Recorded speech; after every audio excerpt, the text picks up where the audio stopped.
Hello. Bad. Hello. Hi. Come here. Hi. What a special appearance. What a special appearance from the lady. Oh. Hello. If you're watching this, I am officially 30. And 30, the big 3-0. I've been struggling. Not gonna lie, I have been struggling with it. Never really thought I would make it this far, especially to 30. And this week is just like it's a weird. My birthday week has turned into like a weird week, and I just really wasn't looking forward to turning 30 at all. Like, well, I'm filming this video on Sunday and I turned 30 on Thursday. So I still am feeling very like meh about the whole entire thing. So bear with me here. Anyway, I wanted to share 5 things I've learned while heading into my 30s. I wrote them down, so I'll hold them over here. Yes, I have a ring light and I have a stand. Did I pack it when I moved? Possibly. Do I know where it is? Somewhere in this apartment or still at my sister's. So, sorry.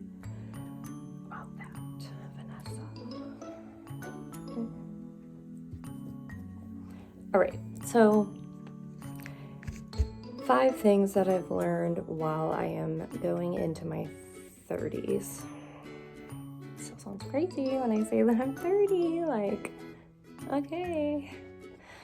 The first thing that I want to touch on is making a budget. I was never taught what and how to deal with money very well. So I have officially been on disability for 1 year, and I have had to create a monthly budget. And I created a monthly budget 11 months ago, and I've stuck to that budget, kind of. I make sure everything on the budget gets paid. It just depends on how much I like put in my savings versus how much I just keep in my checking account for like me. It really has kept me on track. It's really kept me held accountable. I like when I get to go in and like do a little check mark that I did it this month. I have it on my phone, so that's why I went like that. And I'm sure a lot of you already do budget. And that's great. I'm super happy for you because it's not an easy thing to learn, but I think a lot of us kind of spend as we go, maybe, or maybe living paycheck to paycheck is no big secret to me, but being paid monthly is a little bit harder to navigate, at least for me, because I only have so much allocated and I don't want to dip into my savings or else I won't have a savings at all. And I think that going into my 30s, I need to have a savings account. The rest of these are things that I've been practicing having to do with my mental health. It's been a very long and trying year. It's ending on a great note. But I had to learn some things this year. I just had to learn some things, grow, mental health, yay. Oh.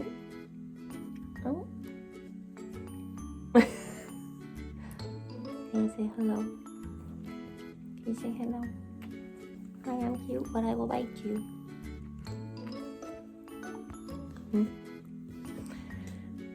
Right, mental health. Trying to figure what, I just kind of like jotted them down when I was thinking of them. Let's start with thoughts are not facts. This is something I have to remind myself of every day, if not multiple times a day. Just because you think it doesn't mean it's real. It's basically like saying, well, I read it on the internet, so it must be true. Not true. Your thoughts are not facts. So please remember that when you are getting carried away with your thoughts, try some deep breathing and reminding yourself that thoughts are not facts. They are just how you feel in that moment. And they're hard to control, but they are not facts.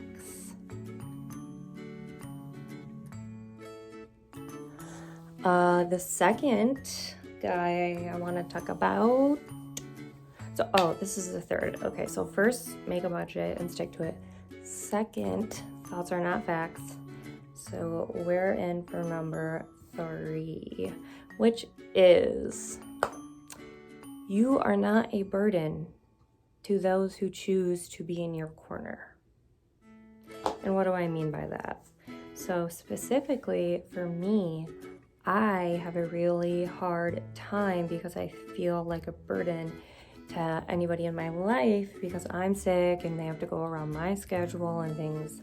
Like I can't attend things anymore and stuff like that. So I really, really, really struggle with feeling like a burden. I'm getting better. I'm getting better at it, but I am struggling. It's just not, especially when you're sick, it's just really hard to feel like a useful member of society. Really? Dogs.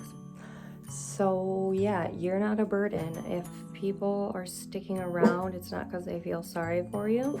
It's because they want to be in your life, even if your life is not normal, which I don't think anybody has a normal life.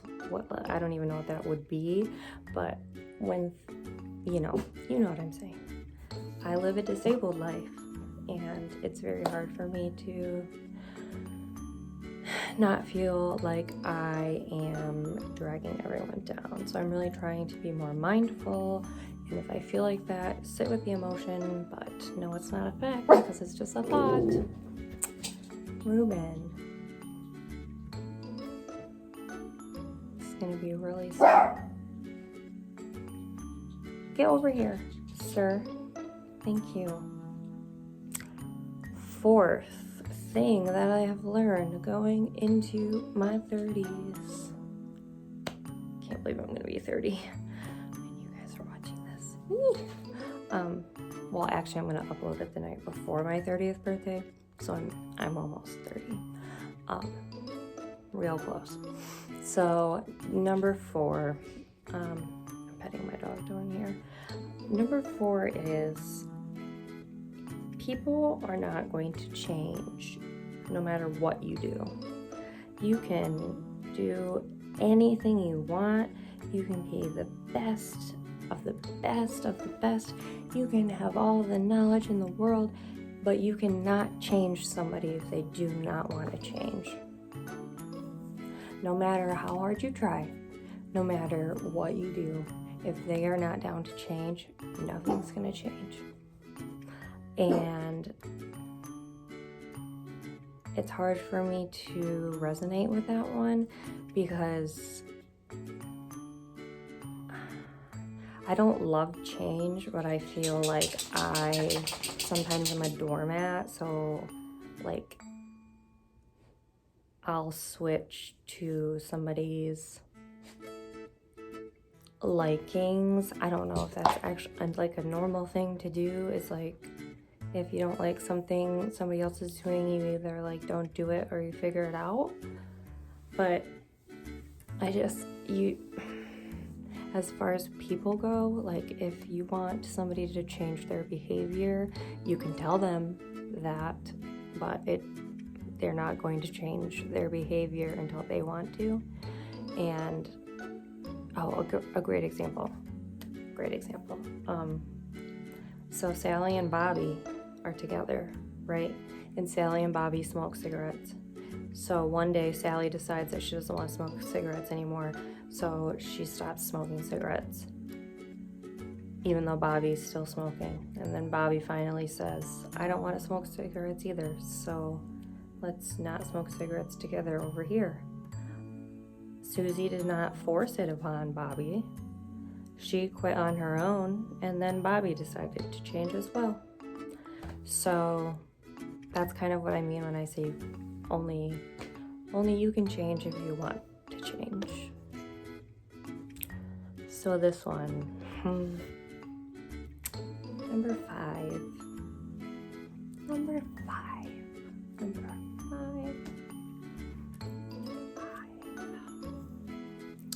This is very, very difficult for me. The subject is difficult to grasp. The process of doing so is not something I enjoy doing. I would rather not have to point out flaws to somebody if I'm having a problem versus talking about the problem.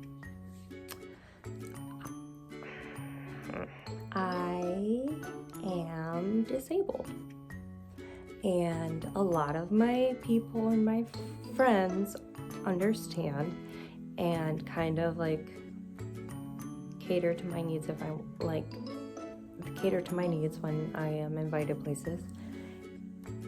And this is so okay. I lost my thought there, and I just started spiraling because that's how this makes me feel. And I don't like hurting people's feelings. I don't like confrontation. I don't like hurting people's feelings. I guess I'm a ghoster. Like, I'll ghost you if I don't want to. Like, the number one emotion I feel is guilt. I turn sadness into guilt. I turn anger into guilt. I always feel like I did something wrong, and I don't know why my emotions are like that, but they are like that. So this has been something that I just really struggle with. I've struggled with my whole life. Like, I will do the thing, but I will bow down easily. I don't hold people accountable. So number 5 is it's okay to set boundaries. You're not obligated to keep anybody in your life that does not serve you. Anybody, anything, you do not have to keep them. Doesn't matter if they are toxic to your life. If you don't love a sport anymore, you don't owe anybody but yourself. And if it's not making you happy, then you can quit. You are just setting boundaries for yourself now. If you're younger, if you're older, start today. Set boundaries for yourself, which means you have to start to get to know yourself pretty well, which is hard if you don't practice like self-compassion and things of that nature. But you are not a monster if you need to set boundaries so you don't suffer later. It's almost like I would rather take on everyone's suffering and like spread myself so thin instead of setting boundaries with people, because I just want everyone to know that all I want to do is help, and it's not healthy. It has me in a constant state of anxiety. My brain is constantly going for other people. Like, this year, because it's almost the end of the year, I just really need to make sure that I set boundaries, and I stick to them. There were a few small, I'm saying a lot.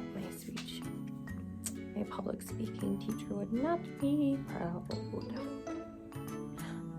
I have recognized some boundaries that I put in place for 2021, and I stuck to them, and it feels good.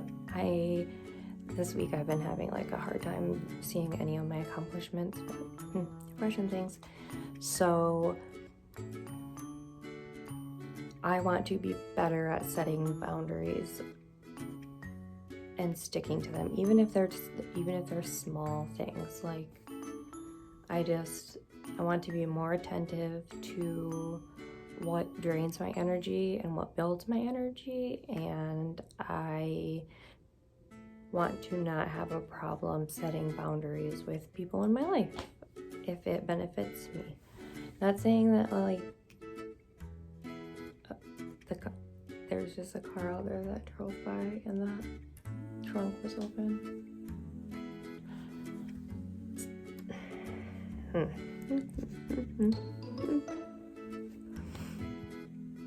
So set some boundaries. I was gonna do this cute, like this is what we've learned, but look at all the dog hair. So make a budget, stick to it. The car's back again.